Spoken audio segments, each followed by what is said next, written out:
두 시대를 넘어 새 시대로 윤석만의 안녕 대한민국.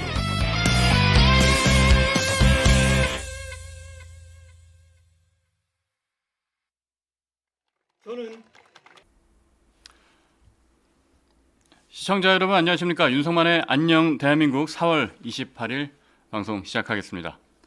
네, 언제 봐도 훌륭한 명연설이죠.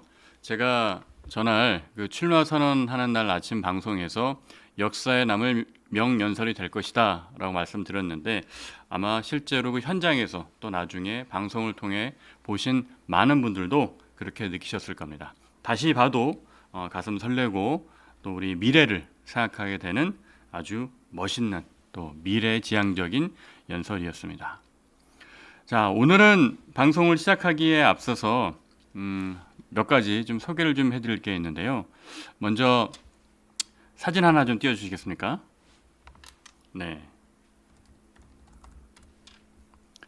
예, 이거는 어제 한동훈 후보의 페이스북에서 좀 릴레이로 이어진 게 있어요. 뭐였냐면 여기 글이 좀 작아서 보이실지 모르겠는데 우리 캠프의 정혜림 부대변인이 올린 글을 한동훈 후보가 이렇게 좀 공유한 겁니다. 뭐였냐면 어제 한동훈 후보가 광역 또 지자체 기초의원들을 좀 만났습니다.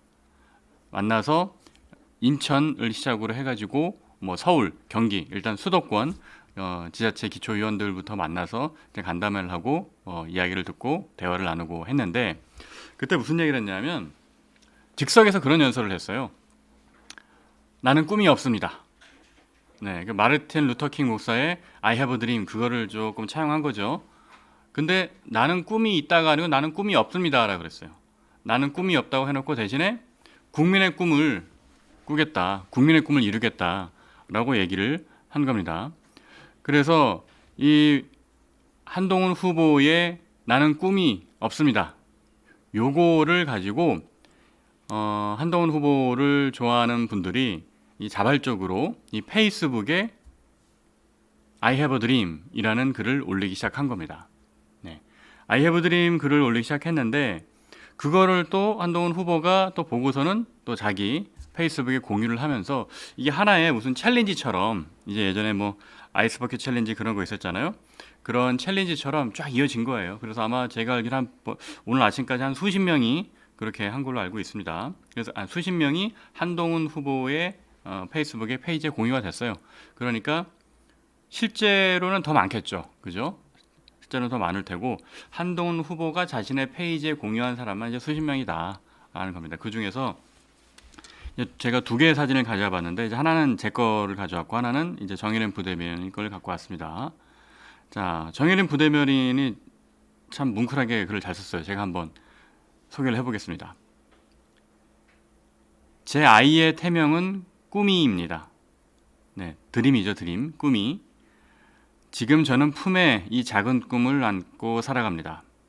매일 조금씩 자라는 아이를 느끼며 제가 지켜야 할 것이 무엇인지 절실히 깨닫고 있습니다. 오늘 한동훈 후보는 말했습니다. 저에게는 꿈이 없습니다.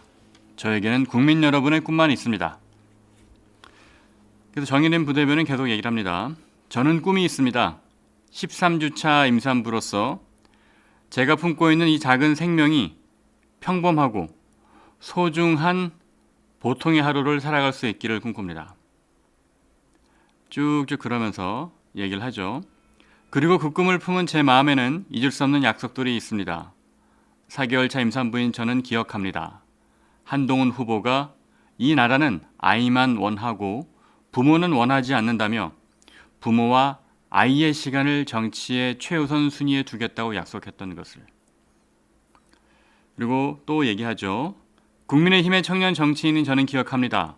계엄의 그날 그가 보여준 용기와 헌신을, 꿈을 포기하고 싶었던 절망 속에서도 끝까지 희망을 남겨준 사람, 그가 바로 한동훈입니다.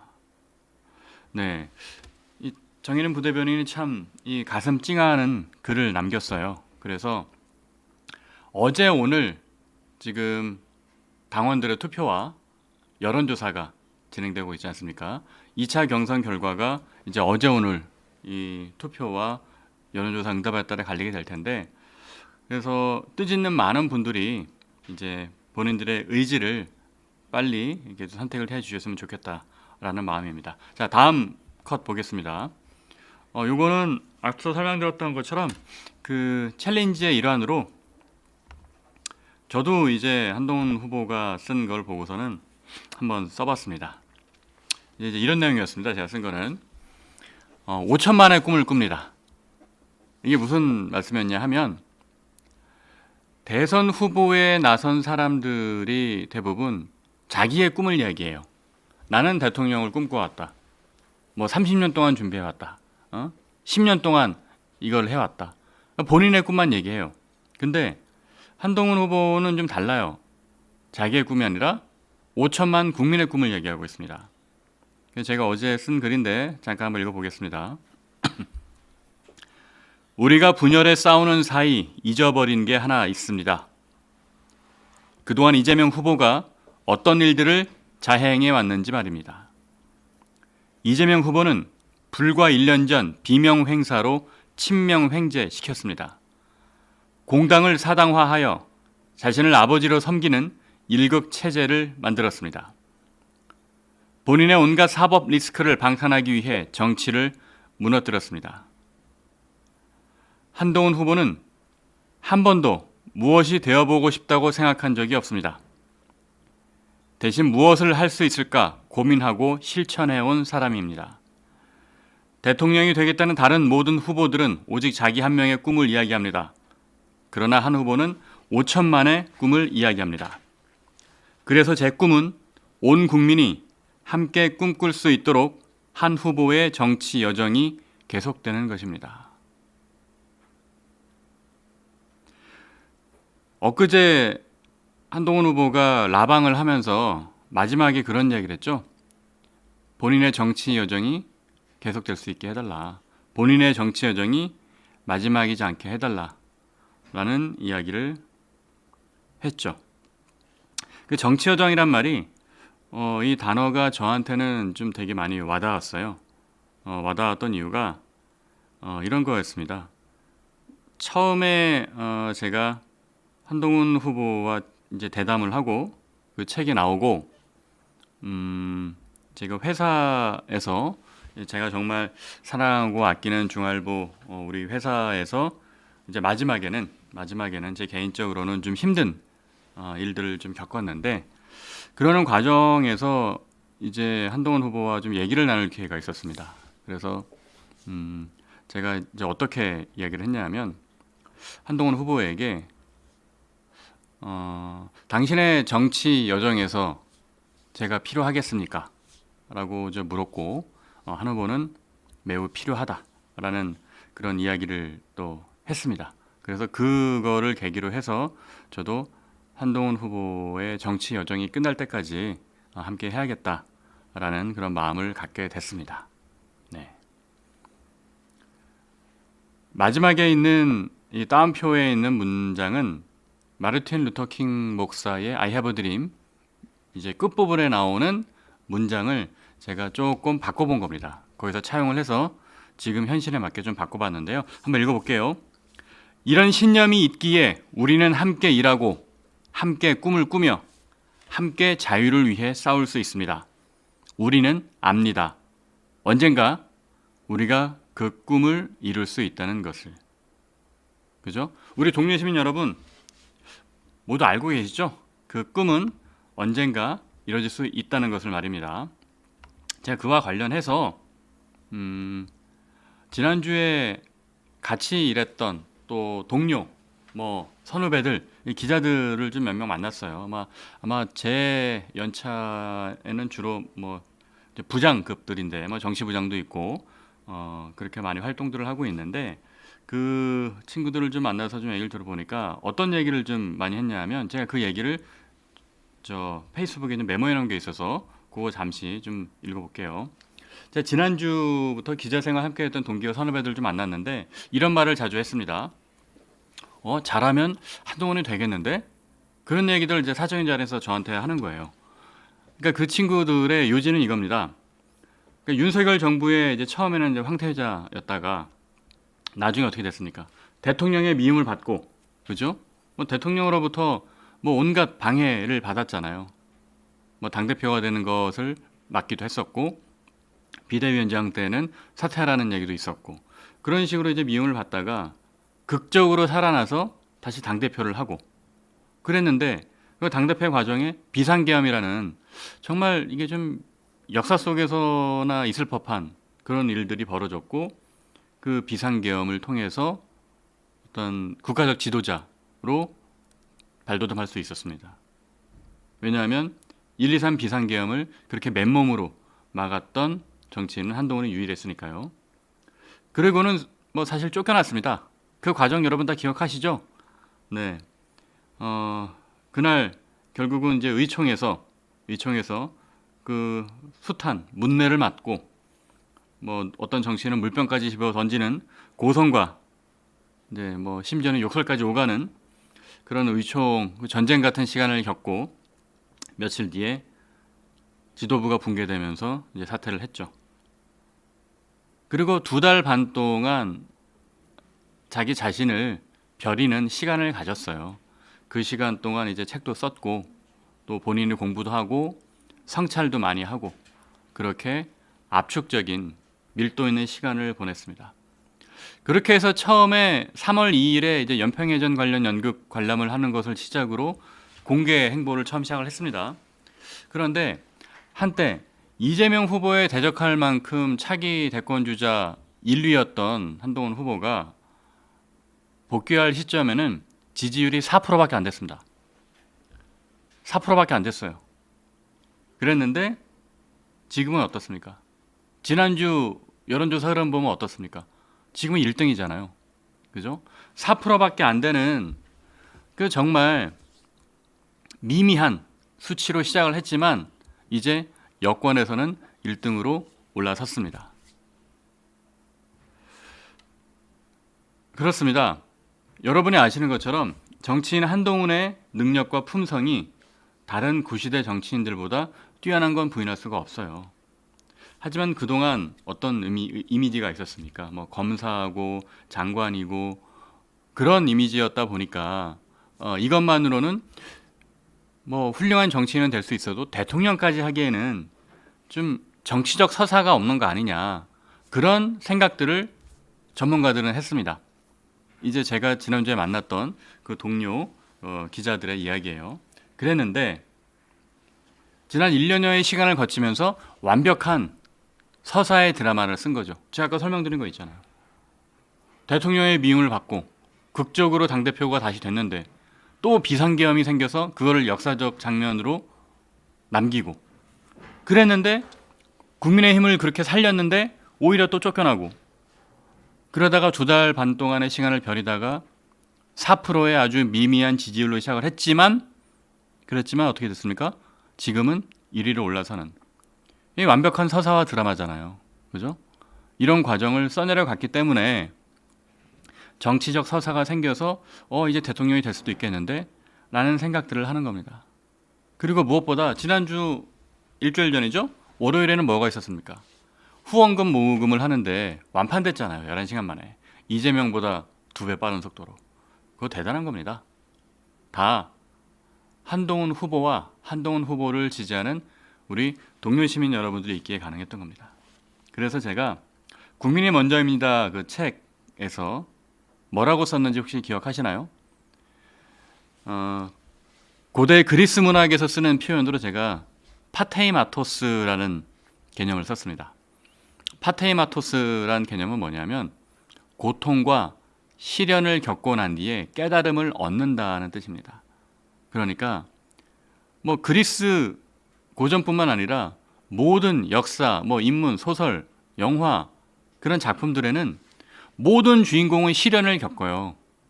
시련을 겪지 않고 탄탄대로로 가서 주인공이 되는 사람은 없습니다. 모든 주인공은 시련을 겪고 나서 그 다음에 영웅으로 다시 돌아오는 겁니다. 그렇기 때문에 저는 지금 정치적 서사 그리고 파테이마토스를 만들어낸 한동훈 후보가 서사의 정점을 찍을 수 있을 것이라고 생각을 합니다. 이번 경선에서 말이죠. 만약에 진짜 2차 경선에서 원샷으로 그냥 단독 과반 후보가 된다면 그러면 저는 장담합니다. 이재명 99% 이길 수 있습니다. 물론 결선을 치르고 또 뭐 밖에서 얘기 나오는 것처럼 뭐 한덕수 총리를 비롯해서 누군가 또 빅텐트를 쳐서 뭐 달려드는 사람들이 있겠죠. 그냥 누가 와도 저는 한동훈 후보가 이길 거라고 생각을 합니다. 뭐 벌써부터 그 얘기를 하는 거는 시기상조지만 누가 와도 저는 이길 거라고 생각을 해요. 2인 결선을 치른다 하더라도 결국에는 한동훈 후보가 이재명 후보를 이길 것입니다. 그 전에 2차 경선에서 원샷으로 단독 과반으로 한 번에 올라간다면 그 기세를 이재명 후보가 꺾지 못할 거예요. 제가 그걸 말씀드리고요. 그래서 제가 뭐라고 표현했냐면 그 엘리엇의 시 중에 황무지라는 시가 있어요. 엘리엇의 시 중에 황무지라는 시가 있는데 제가 이 이야기는 그저께 토요일 날 어벤져스에 출연해서 이제 황무지 시를 좀 언급했거든요. 그때 뭐라고 얘기를 했냐면 시의 내용은 이렇습니다. 4월은 잔인한 달이다. 죽은 땅에서 라일락을 키워내고 기억과 욕망을 뒤섞고 봄비로 잠든 뿌리를 뒤흔든다. 그렇죠? 일반 논과 밭이라면 이미 싹이 트고, 그죠? 뭐 꽃이 피고 했겠죠. 벚꽃도 피고 좀 있으면 장미도 피고 그럴 텐데 황무지에서는 4월이 되도록 아직 줄기조차 올라오지 않아요. 싹조차 트진 않아요. 황무지이기 때문에. 그렇기 때문에 황무지에서 꽃이 피고 열매가 맺으려면 잔인할 수밖에 없는 겁니다. 이 4월이라는 계절이. 그리고 지금 보수와 국민의힘은 황무지예요. 그러나 5월이면 싹이 나고 6월이면 꽃이 필 겁니다. 5월이면 싹이 난다. 한동훈 후보가 국민의힘 보수 대표 후보로 선정되고 6월이면 대권에서 승리하는 꽃이 필 겁니다. 저는 믿어 의심치 않습니다. 이 믿는다는 것은 뭐 그냥 종교처럼 맹신하는 것이 아니고요. 저는 객관적인 어떤 논리와 또 합리적인 데이터를 놓고 봤을 때 이길 수 있다. 그렇게 생각을 하는 겁니다. 네, 지금 여러분들의 의견을 좀 보기 위해서 제가 채팅창 좀 여느라 핸드폰을 잠깐 만졌습니다. 네.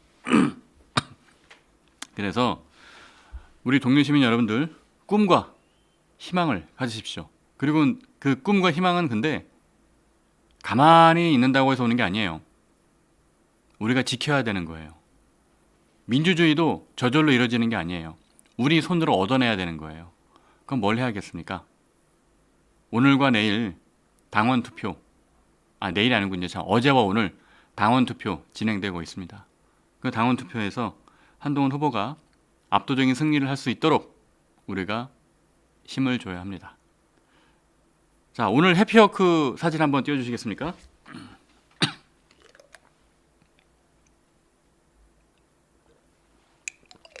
오늘 일정은요. 아산 현충사를 방문을 합니다. 이제 현충사를 방문해서 이제 비전 발표가 있어요. 비전 발표를 하고 이제 이 내용은 제가 이따 윤석만평 시간에 좀 잠깐 설명을 드리겠습니다. 그리고 오후에는 이제 대전을 들렀다가 청주로 가는데, 자, 청주가 어디입니까? 청주가 어디예요? 우리 시민 여러분. 그렇죠. 한동훈 후보가 어린 시절을 보낸 곳입니다. 초등학교 4학년 때까지. 수동성당에서 복사를 하고, 그리고 청주는 또 어디입니까? 맞습니다. 제 고향입니다. 네, 제 고향입니다. 자, 육거리 시장이라는 곳에서 해피워크를 합니다. 자, 그럼 육거리 시장이라는 곳은 어디냐? 청주의 전통적인 중심지예요. 그러니까 육거리 시장은 제가 예전에 한번 무심천이라는 걸 설명드렸죠. 무심천이 꽤 길어요. 무심천이 꽤 긴데 그 긴 구간 중에서도 한동훈 후보가 다녔던 학교가 운호초등학교예요. 그리고 살았던 동네가 모충동이고, 그 모충동이라는 데서 모충동이라는 데서 제가 이렇게 쉽게 설명드릴게요. 이 모충동이라는 데서 여기 무심천이 있어요. 무심천에서 이 건너편이 바로 육거리 시장이에요.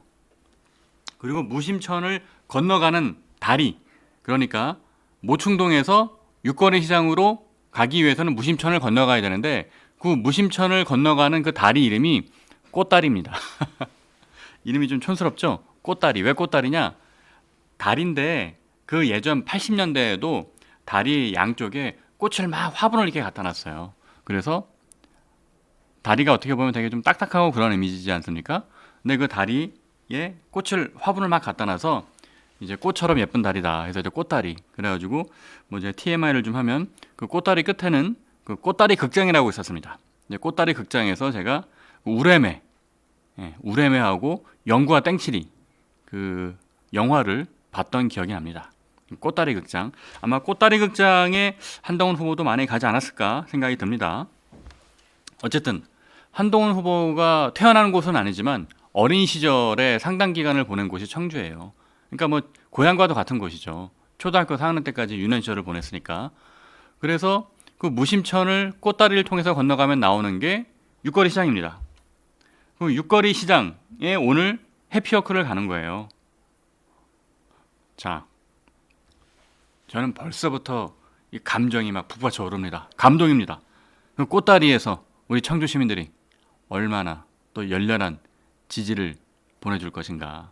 저도 마음 같아서는 그 꽃다리 건너서 그 육거리 시장 같이 해피워크를 가보고 싶지만 또 제 일이란 게, 저의 역할이라는 게 있지 않습니까? 그죠? 한동훈 후보를 돕는 분들의 역할이 각자 이렇게 정해져 있어요. 뭐 예를 들면 현장에서 한동훈 후보와 함께 다니면서 뭐 현장을 수행하는 역할을 하는 분들도 있고, 뭐 대표적인 게 우리 저 윤희석 수석 대변인이나 김현주 수석 대변인 같은 이런 분들 정말 그 뭐 현장에서 열심히 고생 많이 하고 계시죠. 그리고 저는 저희 이제 그 메시지 총괄 본부에 있는 우리 그 함께 일하는 소중한 또 인력들과 함께 이제 어떤 메시지를 우리가 만들어낼 것인가, 그런 거를 매일같이 고민하고 또 매일같이 그 메시지를 만들고 있기 때문에 각자의 역할이 다 있습니다. 그래서 오늘 육거리 시장 해피워크에 또 많은 분들의 응원 또 지지 부탁드리겠습니다. 네, 오늘 안내 말씀이 너무 길었네요. 안내 말씀 하다 보니까 20분이 흘렀습니다. 자, 첫 번째 기사 보겠습니다. 첫 번째 기사는, 자, 우리가 왜 이번 대선에서 승리해야 되는가를 보여주는 거예요. 한번 보죠. 이재명 후보가 89.77%를 득표했어요. 야, 이게 무슨 이 북한도 아니고 이게 뭡니까? 이래서 일극체제라는 말이 나오는 거예요. 아니 어떻게 89.77%를 받습니까? 그러니까 2022년 지난 대선 때 민주당 경선에서 이재명 후보는 50.29%, 그러니까 과반을 조금 넘겼거든요. 과반에서 0.29%가 됐는데, 심지어 이제 그 전 19대 대선에서는 문재인 후보가 57%를 얻었어요. 이게 엄청난 겁니다. 아니 자유민주주의 국가에서 투표를 했는데 89.77%, 90%가 나온다? 야, 이거 어떻게 해야 됩니까? 그러면 시청자 여러분 어떻게 되겠습니까? 이재명 후보가 집권하면 90%의 사람들은 그냥 이재명이 무슨 말을 하든 다 믿어줄 거 아니에요. 그러니까 민주당 내에서. 자, 그럼 생각해보죠. 이재명이 집권하면 행정부, 대통령 권력을 다 갖고 있죠. 입법부, 민주당이 이제 절대 과반이니까, 다수당이니까 입법부 권력도 갖고 있죠. 그 사법부도 어때요? 사법부도 대통령과 국회의 영향이 클 수밖에 없죠. 그러면 입법, 사법, 행정 3권을 다 거머쥐게 되는 겁니다. 그러면 정말 한동훈 후보의 이야기처럼 괴물 정권이 될 수밖에 없는 거예요. 이거를 막아야 되지 않겠습니까? 그죠? 다음 기사 볼게요. 그래서 사람들이 자꾸 이제 이재명 후보를 이기기 위한 여러 가지 머리를 짜내다가 이 근거도 없는 실체도 없는 이야기를 하기 시작을 하는 겁니다. 그러면서 나온 것 중에 하나가 이제 한덕수 총리의 이제 출마론인데, 뭐 한덕수 총리가 만약에 출마를 하게 되면 이제 국민의힘 후보와 최종 후보와 어떻게 단일화를 할 거냐, 뭐 그런 얘기들이 많이 나오거든요. 자, 근데 저는 이렇게 생각을 해요. 한동훈 후보도 여러 번 얘기했지만 지금 국민의힘의 경선이 진행되고 있는 와중에서 벌써부터 한덕수 총리를 포함한 뭐 빅텐트 얘기를 하는 거는, 이거는 국민의힘 당원들에 대한 예의가 아니지 않습니까? 국민의힘 당원과 지지자들에 대한 예의가 아니죠. 이제 막 축제를 벌이고 뭐 여기서 정말 경쟁을 해서 최종 후보를 뽑아야 되는 그런 상황인데, 그 김 빠지게 이렇게 하고 있으면 이거 안 되는 거잖아요. 그죠? 물론 최종 후보가 된 다음에는, 그 다음에는 어느 누가 됐든 자유주의와 법치주의, 공화주의 가치에 동의하는 모든 세력과 함께 이재명 후보를 이기기 위해서 힘을 합칠 겁니다. 그때는 아무랑 다 합치는 것이 아니고요. 자유민주주의와 공화주의, 법치주의, 우리가 생각하는, 한동훈 후보가 생각하는 어떤 정치 철학과 비전에 동의하는 사람들과는 힘을 합칠 겁니다. 뭐 그 중에 하나가 한덕수 총리가 될 수 있겠죠. 그러나 벌써부터 이렇게 이야기를 해서 김을 빼는 거는 참 저는 안타까운 일이라고 생각을 해요. 또 말씀이 나왔으니까 말인데, 박소영 의원님, 제가 스토킹하는 것 같은데, 자, 무슨 말인지 알고 계시죠? 박소영 의원님, 54명의 명단 이름 공개해 주십시오. 자, 박소영 의원님, 54명의 명단 하루빨리 공개해 주십시오. 자, 그러니까 이런 얘기가 나오는 게, 다른 후보들도 뭐 김문수 후보나 홍준표 후보는 지난번에 보니까 그런 문자를 아예 보냈더라고. 문자를 보내고 또 무슨 SNS에도 올리고 그랬는데, 한덕수 총리와 단일화하겠다, 그 얘기를 이렇게 적극적으로 두 분들은 하고 있어요. 그죠? 그리고 오늘 아침에 그 홍준표 후보님은 좀 어떤 심경의 변화가 생기셨는지 뭐라고 얘기했냐면, 홍준표 후보가 엊그제만 하더라도 한덕수 총리와 단일화하겠다 이렇게 세게 얘기했었거든요. 근데 오늘은 또 아침에 좀 심경의 변화가 생겨서 이렇게 페이스북에 글을 올렸습니다. 대선보다 당권에만 눈먼 사람들, 나 홀로 고도에서 대선을 치르는 것 같다. 나는 2002년 노무현을 꿈꾸는데 다른 사람들은 2007년 정동영 대선을 하는 것 같다. 이게 무슨 뜻일까요? 대선보다 당권에만 눈먼 사람들, 이런 뜻일 거예요. 국민의힘에 있는 의원들이, 주류 의원들이 대선에서 승리할 생각을 안 하고, 대선은 어차피 졌다, 그러니까 당권이라도 획득하자, 그런 마음으로 임한다는 것을 아마 홍준표 후보가 에둘러서 비판한 것 같습니다. 그래서 나 홀로 고도에서 대선을 치르는 것 같다. 그럼 2002년 노무현과 2007년 정동영의 차이가 뭐예요? 2002년 노무현이 처음엔 어땠어요? 2%밖에 안 되는 지지율에서 시작을 했습니다. 그런데 1년 가까이 어떤 국민 경선을 거치면서 정몽준 후보와의 단일화를 이겨내고 결국 대권을 잡았잖아요. 근데 정동영 후보는 어땠습니까? 어차피 진 대선이다, 자포자기했습니다. 이때는 사실 제가 2007년 대선은 제가 그 대선 정치부 기자였기 때문에 그 당시 상황을 너무 잘 알죠. 그때 정동영 후보 캠프에서는 그냥 자포자기 상태였어요. 이미.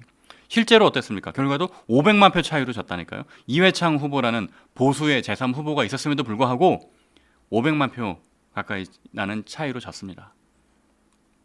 그래서 홍준표 후보의 이 글은 상당히 좀 뼈가 있는 신경을 담은 것이다 라고 생각을 합니다. 자, 그래 다음 기사 보겠습니다. 그래서 국민의힘 후보들이 아까 이제 좀 전에 얘기한 것과 같은 건데, 어떤 식으로 뭐 경선을 할 거냐, 뭐 콘클라베 식으로 할 거냐, 아니면 토론회를 해서 할 거냐, 아주 다양한 제안들이 나오고 있다는 겁니다. 근데 저는 벌써부터 이런 이야기를 하는 게 잘못이라고 생각을 해요. 왜냐하면 국민의힘 경선이 끝나지도 않았는데 왜 이래야 되는 겁니까? 그죠?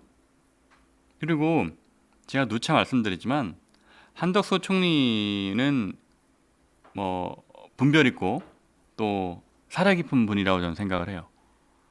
근데 만약에 정말 한덕수 총리가 총리직을 던지고 출마를 한다, 그러면 그때부터 지지율은 급전직하할 겁니다. 왜냐하면 사람들이 지금은 총리이기 때문에 한덕수 총리를 지지해 주는 거예요. 그리고 며칠 전에 어제였나요? 그저께였나요? 갤럽 이제 여러 여론조사 기관이 있지만 갤럽이 이제 아주 신빙성 있는 기관 중에 하나죠. 갤럽 조사에서 뭐가 나왔냐면 한덕수 총리가 대선에 출마하는 것에 대해서 국민의 70%가 반대합니다. 찬성하는 사람은 21%인가 밖에 안 돼요.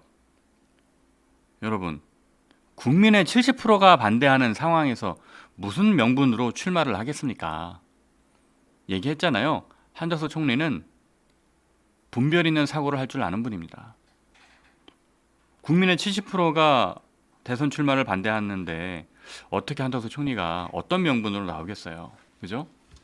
그렇기 때문에 박성희 의원님 명단 공개해 주시고요. 자꾸 그렇게 헛바람 넣어서 흔들지 마십시오. 만약에 본인의 그 계획이, 본인의 뜻이 정말 우리 역사와 대한민국과 국민을 위한 결정이라고 생각한다면 54명의 연판장 돌린 의원 명단을 공개해 주십시오. 뭐 좀 뉴스가 나온 지 오래됐으니까 이렇게 그냥 묻어가겠지라고 생각하시면 오산입니다. 저 끝까지 계속 얘기할 거예요. 박성희 의원님 54명의 국회의원 명단을 공개해 주십시오. 제가 이렇게 며칠 전에 얘기를 했더니 어떤 분들이 그 뭐 커뮤니티 같은데 그렇게 몇 분이 올리셨더라고요.